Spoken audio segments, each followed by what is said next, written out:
అందరికీ నమస్కారం అండి. బాచిరావు ఏఎస్ స్కూల్కి వెల్కమ్ అండి. ఈరోజు మన కరెంట్ అఫైర్స్ మనం వీడియోస్ తీసుకున్నట్లయితే నూనె గింజల ఉత్పత్తి 2023-24 దేశవ్యాప్తంగా రికార్డు స్థాయిలో 3,323 లక్షల టన్నుల ఆహార ధాన్యాల ఉత్పత్తి అయితే నూనె గింజల దిగుబడులు 390 లక్షల టన్నులుగా నమోదయ్యాయి.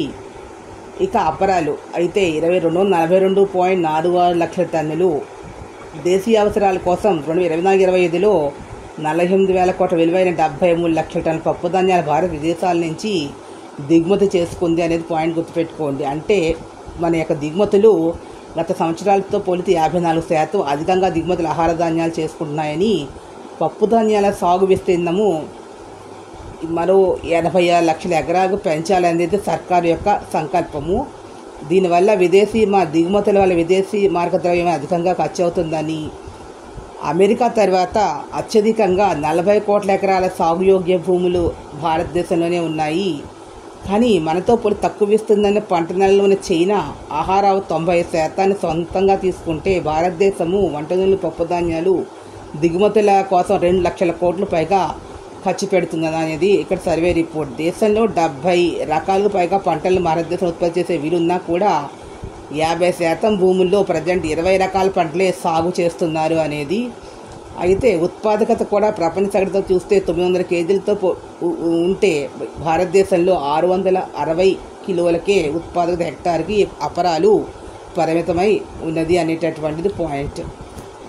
ముఖ్యంగా నూనె గింజల ఉత్పత్తిని 2031 నాటికి 700 లక్షల టన్నులు పెంచాలనేది కేంద్రం ఒక ఆశయం నిర్ణయించింది. భారతదేశంలో జనాభాలకి జీవనాధారం ఇప్పటికి కూడా 46% సాగు రంగము అనేటటువంటి పాయింట్ గుర్తుపెట్టుకోండి.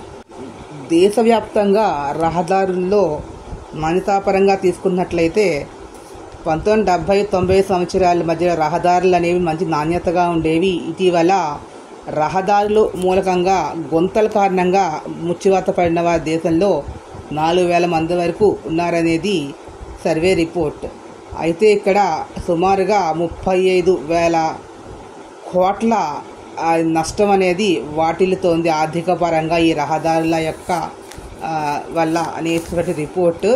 నెక్స్ట్ వచ్చి ఇక్కడ మనకి తీసుకున్నట్లయితే ఈ రోడ్లలో నాణ్యత లేక కారణం ఏంటి అంటే క్రస్ట్, స్టోన్, గ్రావెల్ మిశ్రమ పదార్థంతో ప్రాథమిక సామాగ్రి అనేది నాణ్యంగా ఉండకపోవడం అనేటువంటిది, బిటూమెన్ అనేటటువంటి ఒక పెట్రోలియం పదార్థం నాణ్యత లేకపోవడం వల్ల రోడ్డు పూత కోసం వాడేది. ఇవి కాబట్టి మెటీరియల్తో పాటుగా కన్స్ట్రక్షన్ లోపాల వల్లనే రోడ్లు అనేవి సరిగ్గా లేవనేది సర్వే రిపోర్టు. అయితే ఇక్కడ మనం ఇది ఆర్థికాభివృద్ధికి తీవ్ర నష్టాన్ని కలిగిస్తూ ఉన్నది అనేది గుర్తుపెట్టుకోవాల్సిన పాయింట్. ప్రమాదాలకు కారణము జీవన విధానంలో వస్తున్నటువంటి మార్పులు. దీనికి కారణం అంటే అతిగా శుద్ధి చేసినటువంటి ఆహారం స్వీకరించడం అనేది, దానివల్ల ఊబకాయం అనేది వస్తుందని, రొమ్ము క్యాన్సర్ వ్యాధులు కూడా ఎక్కువ అవుతున్నాయని. 2019 దేశవ్యాప్తంగా 2 లక్షల బ్రెస్ట్ క్యాన్సర్ కేసులు వెలుగు చూస్తే 2022లో వాటి సంఖ్య 2.16 లక్షలు చేరి 2023లో భారతదేశం అంతా తీసుకుంటే 2.21 లక్షల రొమ్ము క్యాన్సర్ కేసులు అనేవి నమోదైతే రాష్ట్రాల వారీగా తీసుకున్నట్లయితే మనకి ఇక్కడ ఉత్తరప్రదేశ్లో 30,781 కేసులు అత్యధికంగా. అంటే బ్రెస్ట్ క్యాన్సర్ కేసులు కారణం శుద్ధి చేసినటువంటి ఆహారం అనేది గుర్తుపెట్టుకోవాల్సింది.